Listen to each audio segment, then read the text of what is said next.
Om Swastiastu. Assalamualaikum warahmatullahi wabarakatuh. Salam sejahtera untuk kita semua. Shalom, nama budaya. Saya Nikada Ayu Paramita Jayanti dari Program Studi Ilmu dan Teknologi Pangan, Fakultas Pertanian Universitas Warmadewa dengan NPM 2021 5212 1006 akan memaparkan sebuah materi kimia dasar dengan topik struktur dan perkembangan atom. Atom merupakan penyusun suatu materi. Ada banyak sekali teori yang menjelaskan tentang atom. Yang pertama adalah atom yang dikenalkan oleh Democritus dan juga John Dalton. Menurut Democritus, semua yang ada di alam semesta ini pasti tersusun dari atom. Atom itu merupakan partikel kecil yang tidak terlihat dan tidak bisa dibagi lagi menjadi partikel yang lebih kecil.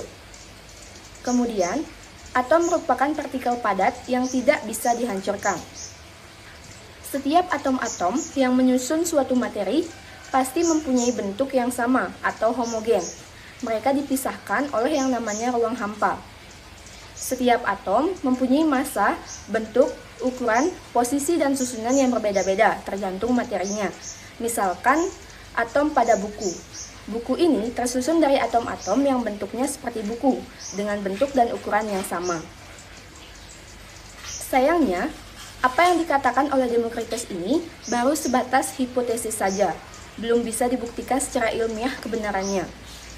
Hipotesis yang belum dibuktikan ini kemudian menginspirasi ilmuwan Inggris yang bernama John Dalton. Dalton merupakan ilmuwan pertama yang menyatakan teori tentang atom. Dalton merumuskan 5 postulat yang kemudian dikenal dengan teori atom Dalton. Teori atom Dalton yang pertama adalah setiap materi yang wujudnya padat, cair ataupun gas tersusun dari atom yang bentuknya bulat dan padat berbentuk seperti bola kecil kejal.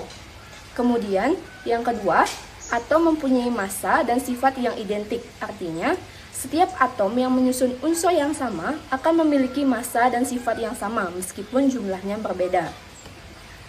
Jumlah tersebut tidak tergantung pada sifat atomnya, tapi sebaliknya, setiap atom yang tersusun dari unsur yang berbeda akan mempunyai massa dan sifat yang berbeda pula. Contohnya seperti senyawa H2O ini. Sifat atom hidrogen dan atom oksigen di sini pasti mempunyai massa dan sifat yang berbeda.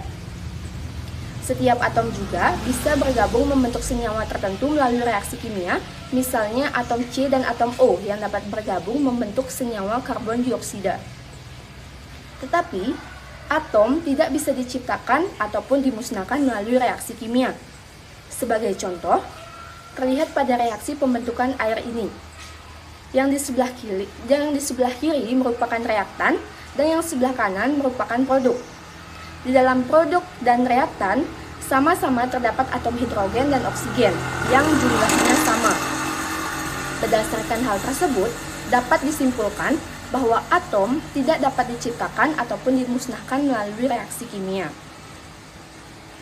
Teori yang dinyatakan oleh Dalton ini merupakan teori pertama tentang atom setelah Democritus. Akibatnya, banyak sekali ilmuwan yang tertarik untuk mengembangkan teori ini. Berdasarkan hal tersebut, ditemukan beberapa kelemahan dari teori atom Dalton ini. Yang pertama, atom bukanlah partikel terkecil. Ada partikel yang ukurannya lebih kecil lagi dari atom, namanya adalah partikel subatomik, yaitu proton, neutron, dan elektron. Kemudian, tidak semua atom-atom yang sama mempunyai massa dan sifat yang identik. Contohnya seperti atom klor, di mana atom ini ada yang massanya 35 SMA dan ada yang 37 SMA. Jadi, setiap atom tidak sama meskipun jenis atomnya sama-sama. Selain unsur, ada juga unsur karbon yang mematahkan postulat atom Dalton tentang atom-atom dari unsur yang sama itu pasti memiliki sifat yang sama. Yang ketiga, ternyata atom bisa mempunyai sifat dan massa yang sama. Misalnya atom neon dan atom argon mempunyai sifat kimia yang sama. Atom-atom yang berbeda seperti atom argon dan kalsium mempunyai massa yang sama, yaitu sama-sama 40 SMA. Yang keempat, teori atom Dalton tidak menjelaskan bagaimana atom bisa bergabung membentuk senyawa. Padahal, setiap atom menggunakan elektron valensinya untuk berikatan dengan atom lain membentuk senyawa. Dan yang terakhir, Atom ternyata bisa diciptakan melalui reaksi penggabungan inti atom atau fusi dan reaksi pembelahan inti atom atau fisi. Dan sebagai contoh, ternyata bom atom yang meledak di kota Hiroshima dan Nagasaki, Jepang adalah atom yang dibuat dengan mengimplementasikan reaksi fisi. Pada awal 1900-an, Thomson mengemukakan teori baru tentang atom. Beliau dikenal sebagai penemu elektron, di mana elektron ini merupakan partikel bermuatan negatif. Berdasarkan penemuan tabung katoda yang lebih baik oleh William Crookes, maka Thomson meneliti lebih lanjut tentang sinar katoda. Dari hasil percobaan ini, Thomson menyatakan bahwa sinar katoda merupakan partikel penyusun atom atau partikel subatom yang bermuatan negatif dan selanjutnya disebut dengan elektron. Atom juga merupakan benda padat bermuatan positif dengan elektron tersebar di seluruh permukaannya. Teori ini mengemukakan bahwa atom bermuatan netral, yaitu jumlah muatan positif sama dengan jumlah muatan negatif. Model atom Thomson diibaratkan seperti plum pudding atau roti kismis. Kismis dalam roti yang tersebar merata dimodelkan sebagai elektron dan bulatan bagian inti yang pejal dimodelkan sebagai proton. Teori ini memiliki beberapa kelemahan. Yang pertama, tidak menjelaskan sifat netral atom. Yang kedua, tidak menjelaskan pergerakan elektron dalam atom. Yang ketiga, partikel bermuatan positif tidak tersebar seperti lautan di permukaan atom, tetapi hanya di bagian inti saja. Dan yang keempat, terdapat ruang hampa di dalam atom. Kelemahan ini kemudian menginspirasi Ernest Rutherford yang dikenal sebagai penemu inti atom atau disebut dengan nukleus. Pada tahun 1910, Rutherford bersama dua orang muridnya, yaitu Hans Geiger dan Ernest Mesreden, melakukan percobaan yang dikenal dengan sebutan hamburan sinyal alfa terhadap lempeng tipis emas. Dari hasil pengamatannya, ditemukan bahwa sebagian besar partikel alfa mampu menembus lembaran emas tanpa dibelokkan. Berdasarkan gejala-gejala yang terjadi, Rutherford merumuskan beberapa teori yang melemahkan teori Thomson. Yang pertama, di dalam atom terdapat ruang hampa. Dan yang kedua, dalam atom terdapat nukleus ataupun inti atom dengan ukuran dan volume yang sangat kecil yang terdiri dari proton. Yang ketiga, atom tidak bermuatan atau bersifat netral.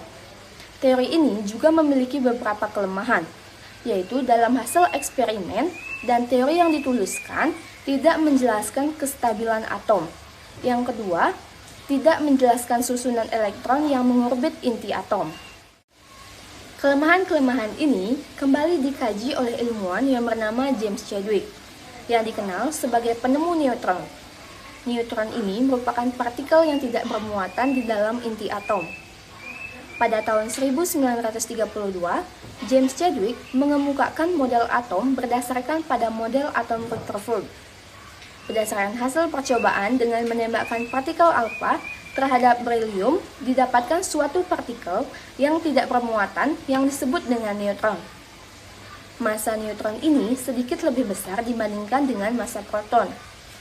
Chadwick menyimpulkan bahwa atom terdiri dari inti atom besar yang mengandung proton dan neutron serta dikelilingi oleh awan tipis elektron. Dengan ditemukannya neutron, dapat memecahkan masalah mengapa massa atom lebih besar dari massa total proton dan elektronnya.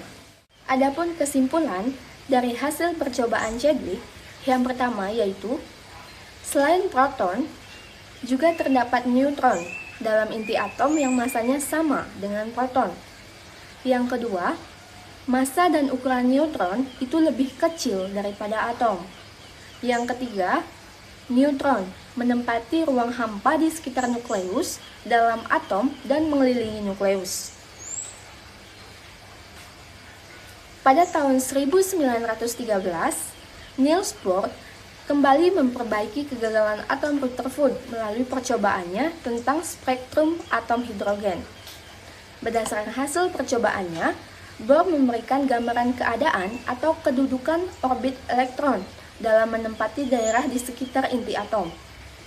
Menurut Bohr, elektron mengelilingi inti atom pada orbit tertentu, hanya terdapat orbit dalam jumlah tertentu, dan perbedaan antara orbit satu dengan yang lain adalah jarak orbit dari inti atom. Keberadaan elektron, baik di orbit yang rendah maupun yang tinggi, sepenuhnya tergantung oleh tingkatan energi elektron. Sehingga, elektron di orbit yang rendah akan memiliki energi yang lebih kecil daripada elektron di orbit yang lebih tinggi.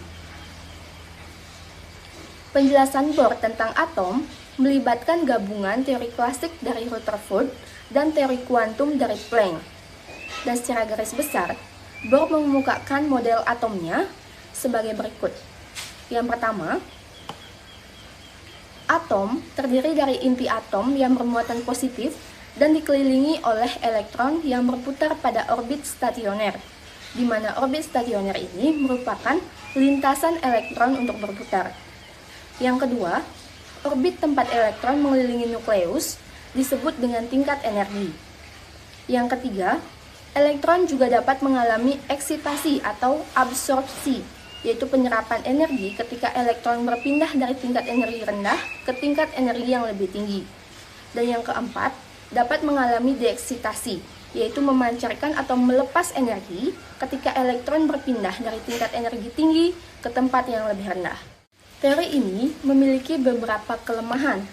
Di antaranya yang pertama yaitu, teori ini tidak dapat menjelaskan tentang efek Zeeman. Yang kedua, teori ini tidak menjelaskan bagaimana menentukan orbit atau kulit dengan jumlah elektron yang lumayan banyak. Yang ketiga, teori ini bertentangan dengan hipotesis de Broglie dan ketidakpastian Heisenberg.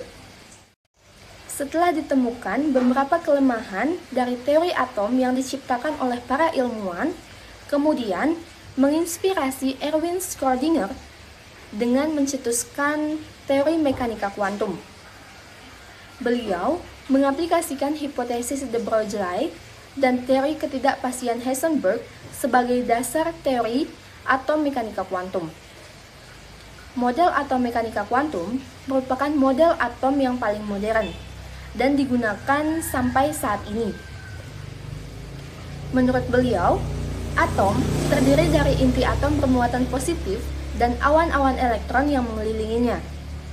Elektron memiliki sifat dualisme gelombang partikel yang berbeda dalam orbital, atau orbital itu merupakan ruang 3 dimensi yang berpeluang ditemukannya elektron.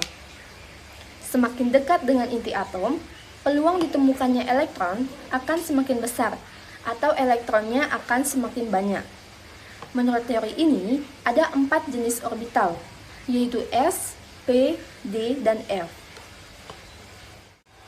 Berdasarkan pembahasan yang telah saya sampaikan, dapat disimpulkan bahwa sebagai partikel dasar atom, atom ini terdiri atas proton, elektron, dan neutron, di mana proton merupakan atom bermuatan positif, elektron merupakan atom bermuatan negatif, dan neutron merupakan atom tidak bermuatan atau bersifat netral.